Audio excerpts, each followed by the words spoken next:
अच्छा जी, तो हमने जैसे कि आपको बताया कि आज फंड्स जारी होने थे स्टेट बैंक की जानिब से, क्योंकि ऑर्डर दिया गया था सुप्रीम कोर्ट की जानिब से, लेकिन ऐसा ना हो सका। तो मुझे एक बात बताएं, और मुझे एक बात बताएं, कल तक जब आप दूसरा प्रोग्राम कर रही थी, उसके अंदर जो माहिरीन आए या इसके अलावा हमारी भी जो बात हुई, क्या लग रहा था कि यही कुछ होने जा रहा है? यही कुछ होने जा रहा है। उन्होंने कहा जी ऐसे नथी कर देंगे कैबिनेट से, कैबिनेट इसे नथी कर देगी जी पार्लियामेंट से।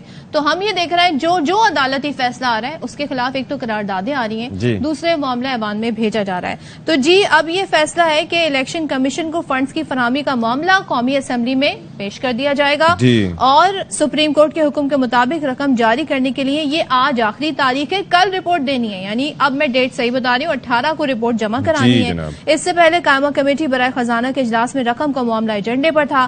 कायम मकाम गवर्नर स्टेट बैंक सीमा काबिल ने इजलास को बताया कि सुप्रीम कोर्ट ने 21 अरब रुपए जारी करने का हुक्म दिया है। हुक्म पर रकम मुख्तस कर सकते हैं वजारत खजाना के हुकाम, लेकिन इजरा का इख्तियार स्टेट बैंक के पास नहीं। अच्छा जी, अब उस पर मामला आ गया फिर से किसका? फेडरल कंसोलिडेटेड फंड्स का, जिस पर आजम नजीर तार जो कि वजीर कानून है, उन्होंने कहा कि ये फंड हुकूमत का है। इस साल बजट में इलेक्शन के लिए पैसे मुख्तस नहीं किए गए और सप्लीमेंट्री ग्रांट के लिए कौमी असम्बली से मंजूरी लेना होगी। रुकन कमेटी बरजीज ताहिर ने कहा कि वजीर कानून साहब, हम खिलाफ आइन फंड्स नहीं दे सकते, हमने आइन की पासदारी का हल्फ उठाया है। 21 अरब रुपए की खिलाफ ज़ाब्ता फराहमी, ऑडिट पर एतराज़ात उठेंगे। सुप्रीम कोर्ट ने 63 में तरमीम के बाद आर्टिकल 84 में भी मर्जी की तरमीम कर ली। वजीर तिजारत नवीद कमर ने कहा कि स्टेट बैंक हुकाम को तौहीन अदालत से न डराएं, पार्लियामेंट को भी अपनी तौहीन पर एक्शन का इख्तियार है और पार्लियामेंट ही सुप्रीम है। तो ये जनाब मामला है कायमा कमेटी बराए खजाना का जो इजलास हुआ, उसमें जो सारी गुफ्तगू हुई वो हमने आपके सामने। अच्छा, इन्हें ये कहना चाहिए कि हमें जी आइन के सिलेक्टिव जो शिके हैं उन पे हम अमल दरामद करना चाहते हैं। ये थोड़ा सा अगर कह दें, पासदारी की जब ये बात कहते हैं कि हमने आइन की पासदारी का हलफ उठाया, तो हमने आइन की सिलेक्टिव शिकों पे पासदारी का हलफ उठाया हुआ है। अगर ऐसे कह दें तो ज्यादा वजाहत हो जाएगी बातों में, क्योंकि आइन तो ये कहता है जी 90 दिन में इलेक्शन करा दें। अच्छा जी, आगे बढ़ते हैं जी। अब बात करते हैं फवाद चौधरी के हवाले से कि उन्होंने कायमा कमेटी के फैसले को कह दिया है कि ये तौहीने अदालत है। फवाद चौधरी यूं भी कहते हैं कि और दावा करते हैं कि ये लंदन प्लान के तहत नवाज शरीफ ने अपने भाई वजीर आजम शहबाज शरीफ को नाअहल करवाने की तैयारी कर ली है। और ये कहते हैं कि जी अगर इलेक्शन 14 मई को नहीं हुए तो फिर क्या होगा? फिर दमादम मस्त कलंदर होगा।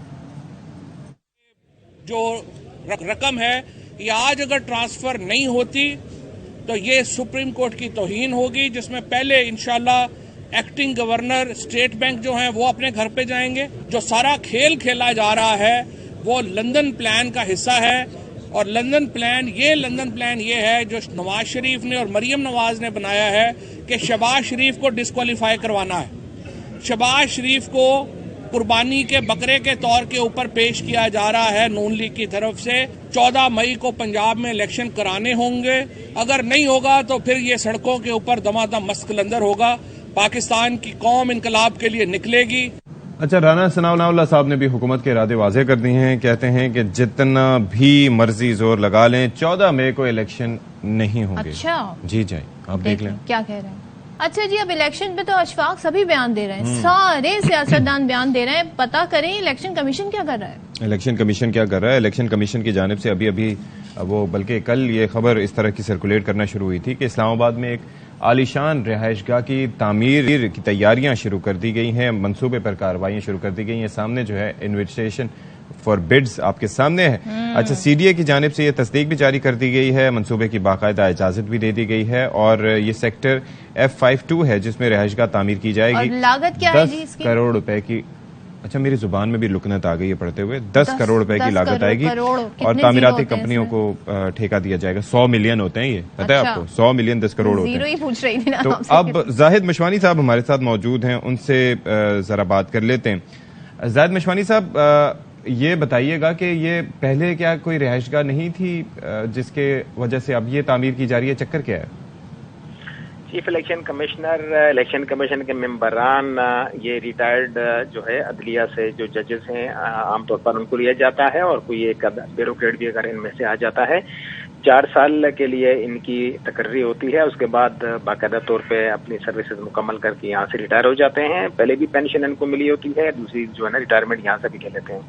इसलिए अब तक इस हवाले से इलेक्शन कमीशन में इनकी रिहाइशगाह के लिए कोई परमानेंट या मुस्तकिल कोई सुकूनत के लिए इंतजामात तो मौजूद नहीं है। इस्लामाबाद में बहुत सी ऐसी अथॉरिटीज हैं कि वो इसी तरह ही चलती हैं और अखराजात से बचने के लिए ये मामला, लेकिन उनको वो तमाम सहूलियात जो सरकारी कानून के मुताबिक बड़े अफसरान को बेरोजगार मिलते हैं वो उनको अदा की करना।